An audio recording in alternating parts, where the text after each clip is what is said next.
Welcome, everybody, to Let's Talk, the Todd Worsham Show.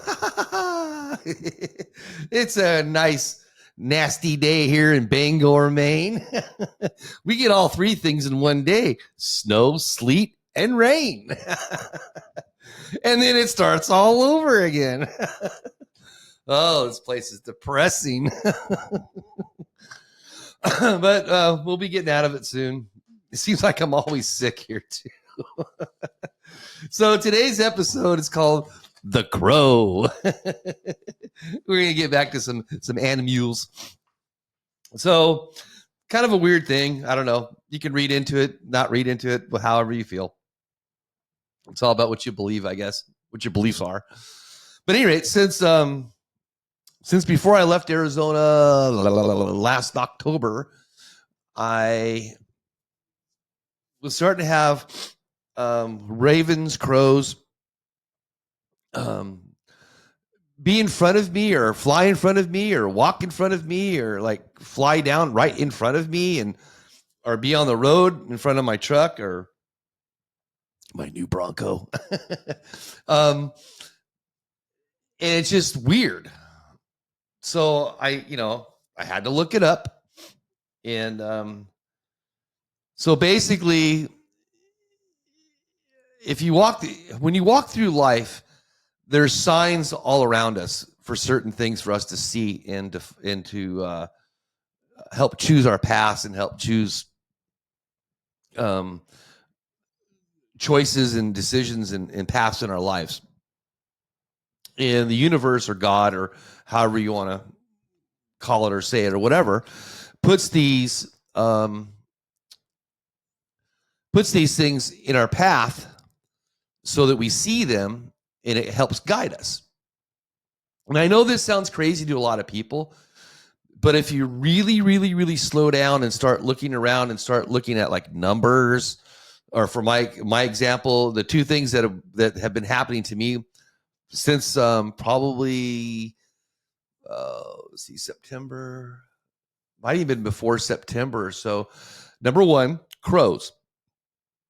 It freaked me out because I never just noticed so many crows in my in my area, in my bubble. No crows in my bubble. And the other thing is, I was finding quarters and dimes. I mean, almost like daily. It's slowed down a little bit since I got to Maine. Probably because there's not so much money and so many people here. But I did.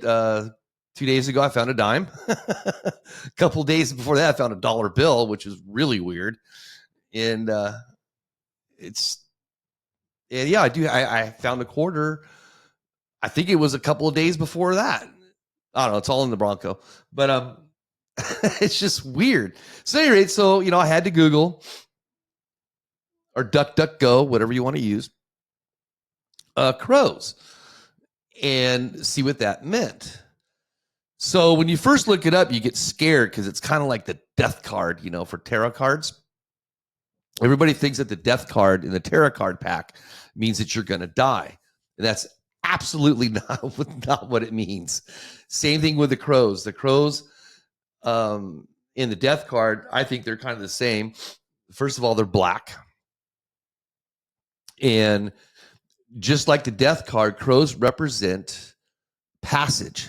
They represent shedding the old and dying off beliefs or dying off old ways or maybe habits or people or whatever. But there's signs telling you that you need to take a different path and what should be behind you, and you should be changing directions or moving forward in another. You need to stop and think about what's going on in your life. That's what they're there for. So I never thought nothing, I thought, okay, that's kind of cool because I'm kind of like actually in that. I mean, I didn't have a job for a while, didn't know where I was going to go, where I was going to be, what I was going to do. And then, all this stuff happened. This opportunity happened for me in Maine, which has been a double-edged sword. I mean, I love my job here. I love everybody I come in contact with, both on the job and out publicly.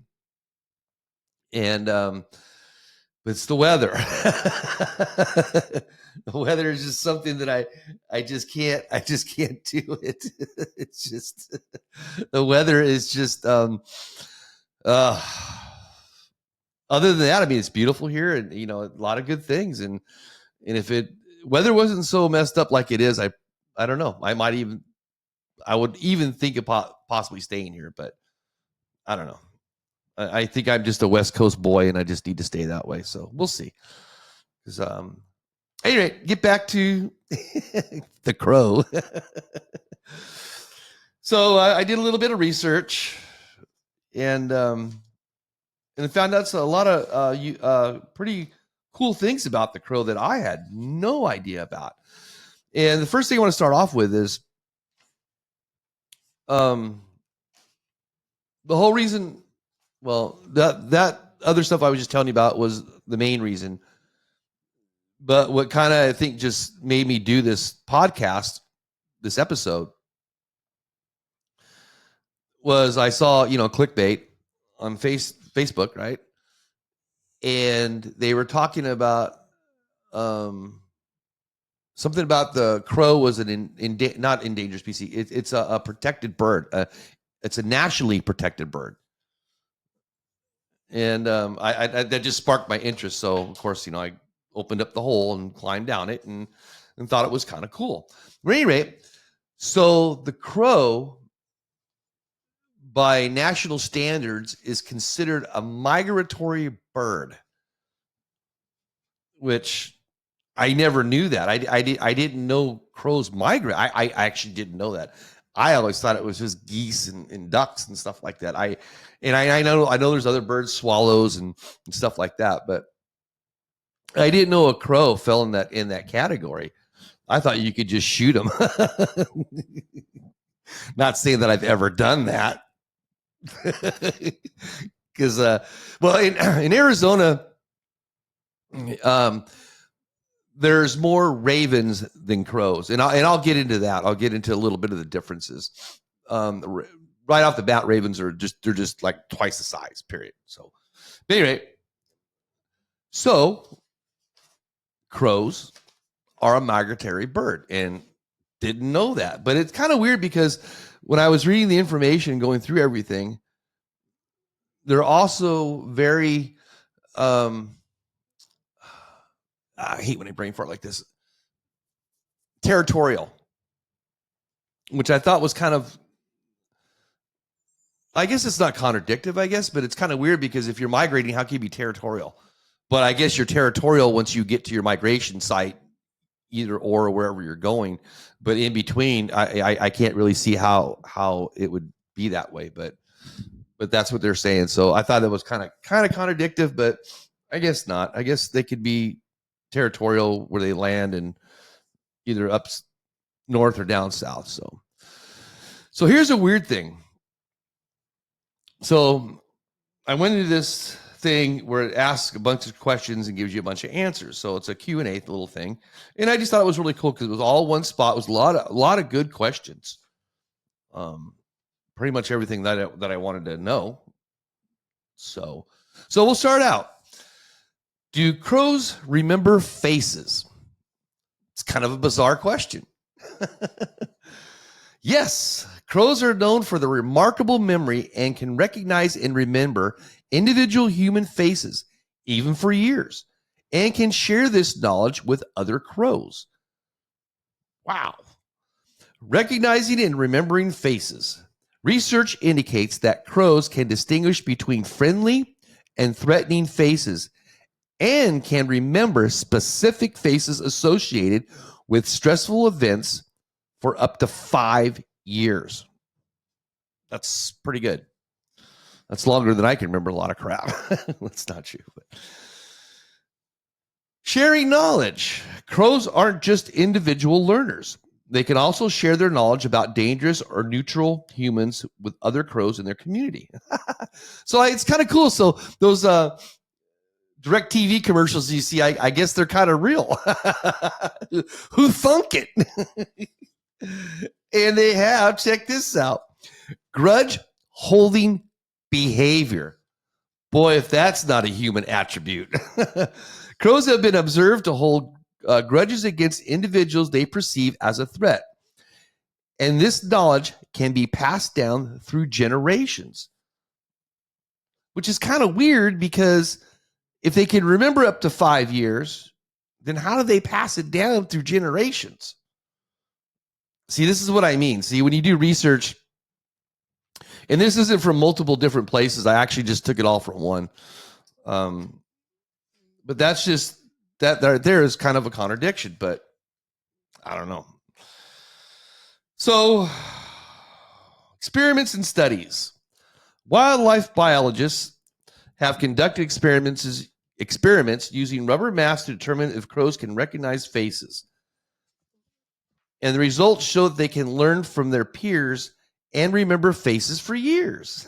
That's cool. It rhymes. Social complexity. Crows are highly social animals, and their ability to recognize and remember individual faces is a key component of their complex social interactions and communication within their communities. Brain image studies. Research using brain imaging studies have revealed the neuronal circuitry underlying the crow's ability to distinguish and adjust their responses to individual human faces. For example, a study by wildlife biologist John Marsloff and his students at the University of Washington found that crows are highly adept at recognizing human faces and can form opinions that can last for years. So this kind of brings me back to something when I was, I'm going to say probably about 14. I know it was before I went in the military. I was on my bicycle, so I think it was like 14 or 15. And I was cruising around in my little town, Lakewood. And I was on my bike, and I don't know where I was going, just going crazy somewhere. And this crow, this crow kept swooping down and kept attacking my head and kept taking hair, kept ripping hair off my head. And I'm on my bike and I'm trying to fight this damn bird. And this went on for probably, I don't remember, it was a long time ago, but I'll say it probably went on for 100 to 200 yards. It went down, it went down a ways. And I can remember getting off my bike and grab my hat and trying to, I'm in the middle of this. It wasn't a main road. It was like a side road. And I'm in this road, and I got my hat, and I'm like trying to catch a bat or something. I'm up there and he's coming down, swooping me and attacking my head. Every time I got on my bicycle, started riding, he'd come down like a Stuka dive bomber and nail my head. He'd grab some hair off my head. Wow. Wish I'd read this then. Oh my God. So what if a crow stares at you? Crows are known for their sharp perception, and when one locks eyes with you, it may be sending a message to be more observant and aware of your surroundings. This act of staring can also be interpreted as the crow acknowledging your presence or offering you spiritual guidance. I'm real surprised that was on Google, be honest with you, because I'm a spiritual person, and I do believe that the crow / raven is a spiritual bird. I do believe that. Oh, here's a good one. Where are we at on time?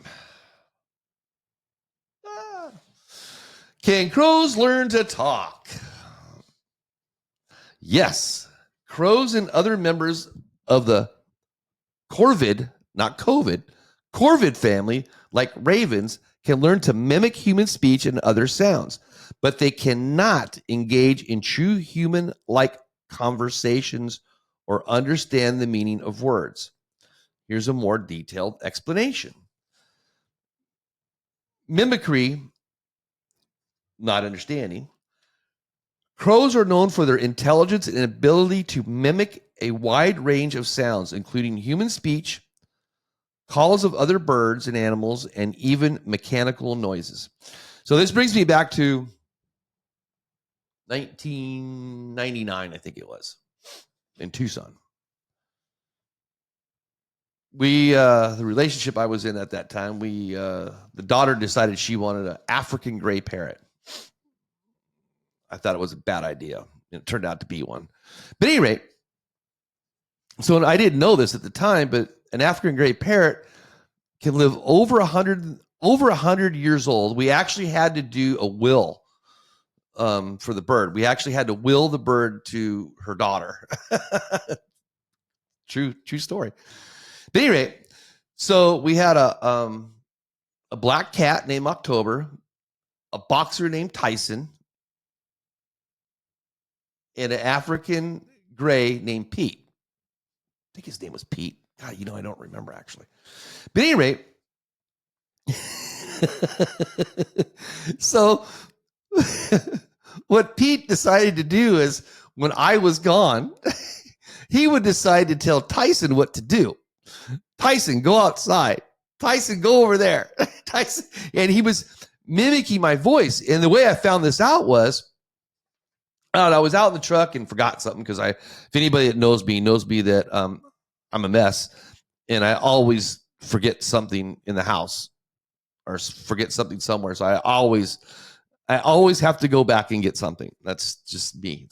I've always been that way. But anyway, so I go back in the house and I hear my voice, and then I look at the dog. And the dog's looking at me, and he's looking over there and looking at me, looking over there. And he's like, what the hell? Wait a minute. How can he be in two places? So we came to find out that while I was gone, the bird was giving the dog directions. It was hilarious. So I do know about this personally, but I didn't know crows could do that. And I just thought that was, I think this is just really cool. I just never knew that. So captive crows. Crows in captivity, especially those with human interaction, can be taught to mimic specific words or phrases. Examples. Some captive crows have been documented saying things like, hello, what are you doing? Or mimicking other sounds like car horns or barking. All right, but it's not true language. While they can mimic sounds, crows do not understand the meaning of the words they repeat, and they cannot initiate or engage in a meaningful conversation in human language. All right, so it kind of goes into the ravens a little bit. I don't know why it just puts it in the middle of this, but ravens, another member of the corvid family, are also known for their intelligence and ability to mimic sounds, and some captive ravens have even been known to mimic human speech better than some parrots. Crow communication. Crows use a variety of distinct calls to communicate with each other, but their communication system is different from human language. This video, okay. Obviously, you're not going to hear the video because I didn't print the video. Crows are renowned for their exceptional intelligence, adaptability, and social behavior, exhibiting skills like tool use, complex communication, and even funerals for deceased members of their group. I almost have to read that again. And even funerals for deceased members. Oh, okay. For deceased members of their group, so of the crows group. Here's a more detailed look at what makes a crow special. Intelligence. Crows are considered among the smartest birds and animals in the world, and I would have never known that. I thought it was the African gray, to be honest with you, which actually it is. I think, don't quote me on this, but I since I owned one, I'm 99% sure that the African gray is the most intelligent bird. I'm I'm 99% sure of that, but I could be wrong, but I don't think so. I couldn't believe how smart ours was. I got stories for days about that bird.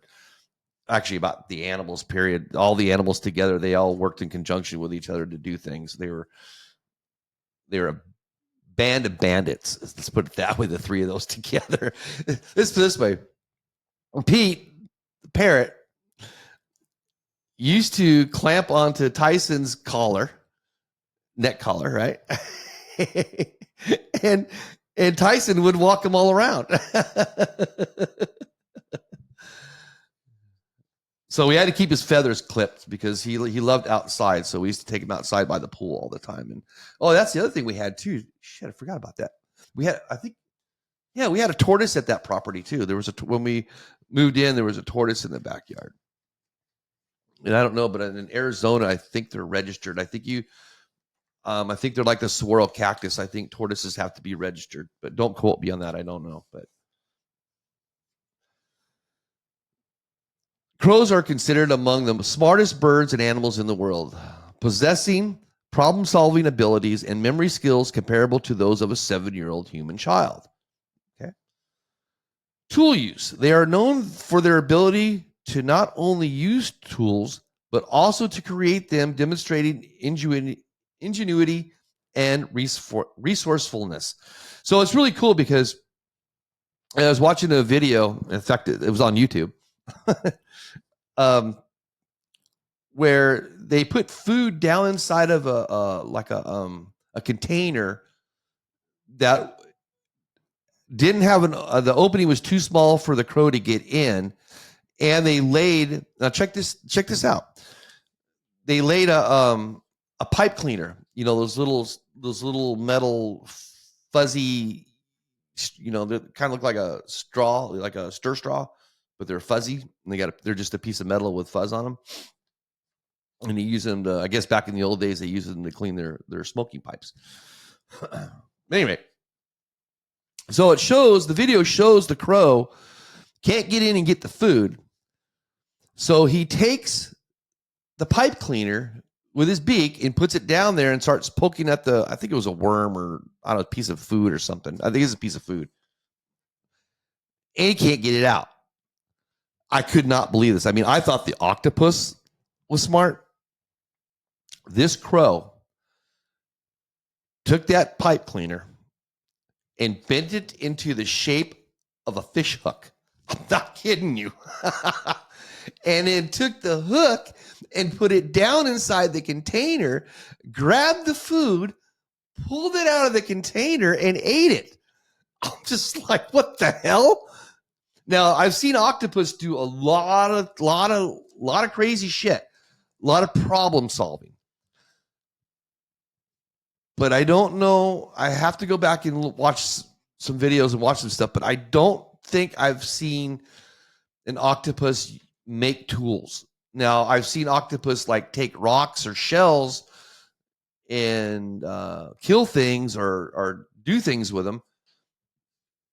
But I've never actually seen them or seen videos of them making tooling. So it really kind of threw me back in my chair on that one. It was crazy. So yeah, they actually, and I watched it. They actually created a little hook. Social behavior.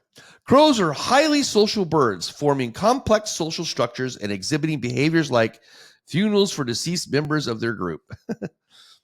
Well, whoever wrote this was lazy. Lazier than me.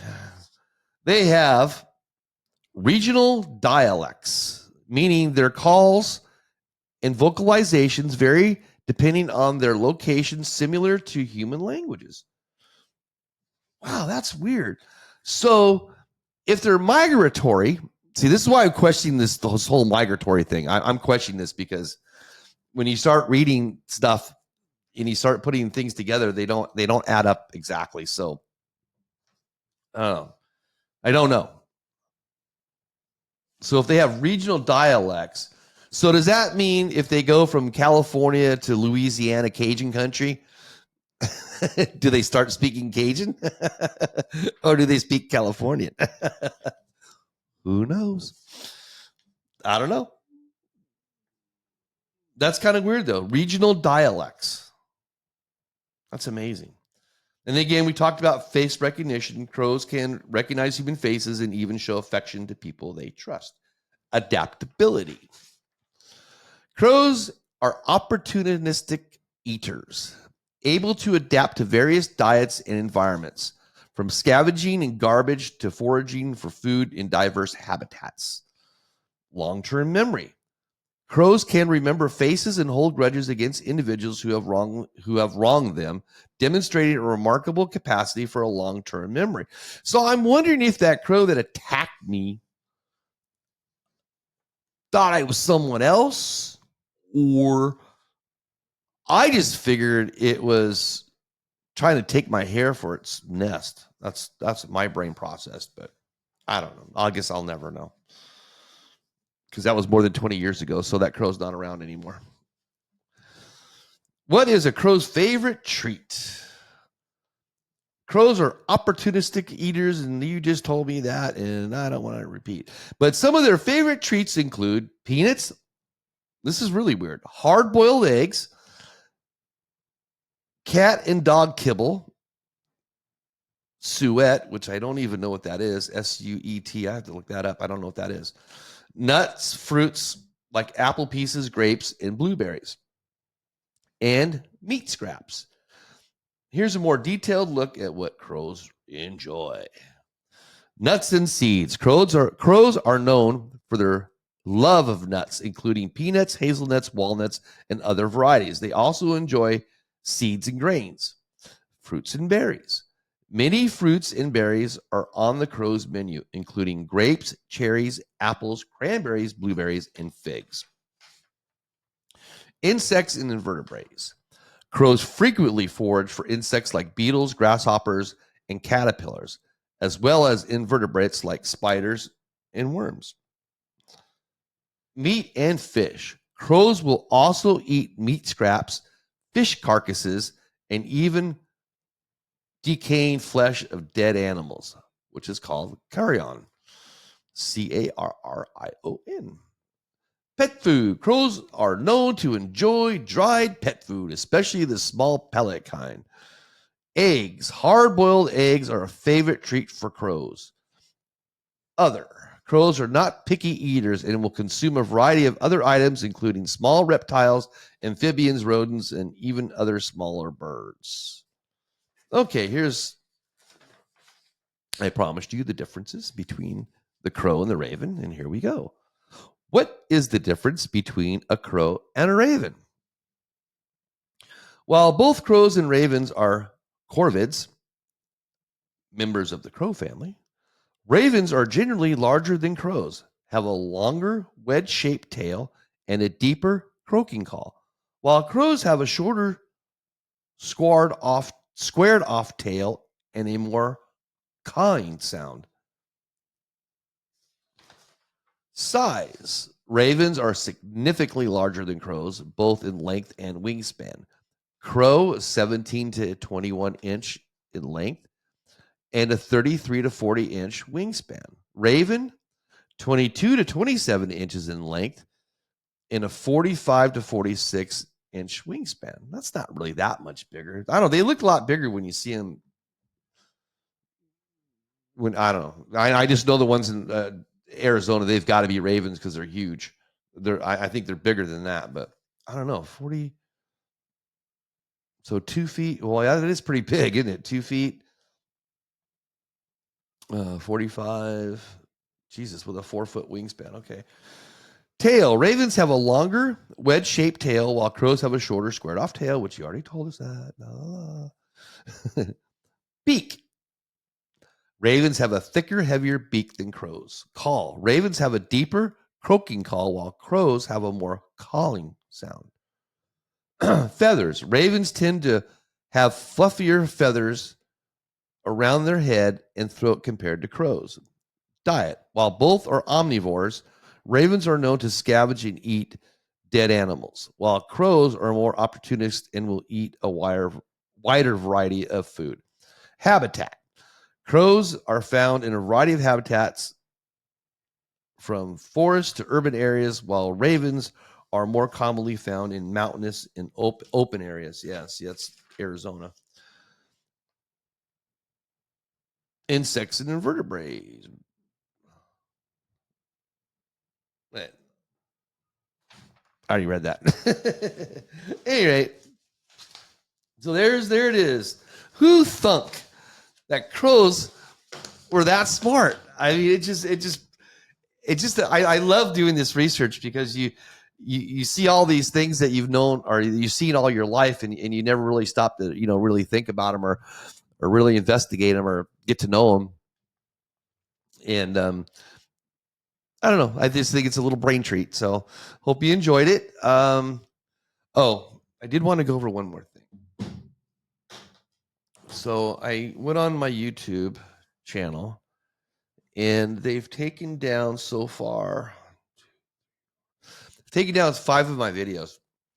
Now, I was talking to somebody about it at work today, and they were telling me that if you use foul language within the first 10 minutes, your videos will automatically be taken down. I don't know if that's true. I have nothing, because every time my videos got taken down, I would get an email talking about misinformation. So the episodes that they took down were the last one was Hell's Bells, where I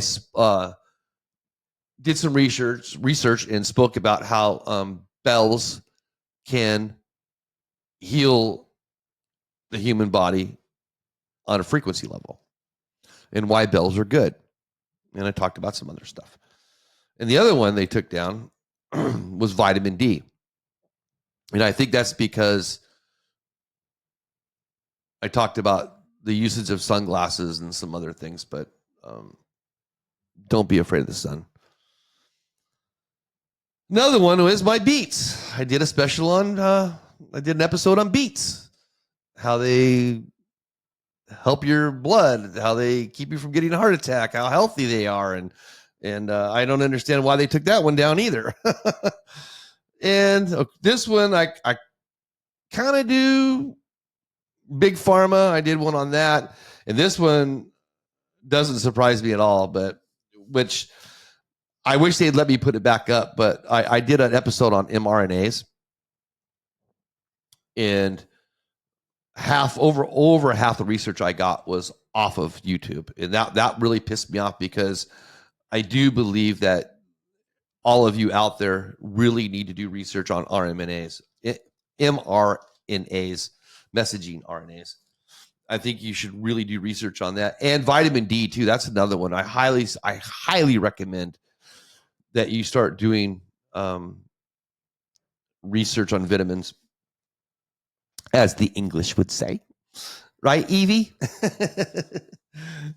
Okay, so that's today's episode. Hope you enjoyed it, and we'll see what we'll come up with next week. See what kind of little critters or whatnot we can come up to. Because I got to be careful. I don't want to get kicked off, so I have to chill.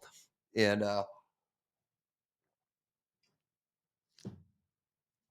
so I guess I won't be cussing anymore. We'll try that theory. I almost want to go back and do my Hell's Bells and I know the mRNA will never pass, but I would like to do the Hell's Bells and the vitamin D and the beets. I'd like to do that over with. So, anyway, hope you all enjoyed the show. See you next Thursday. Bye.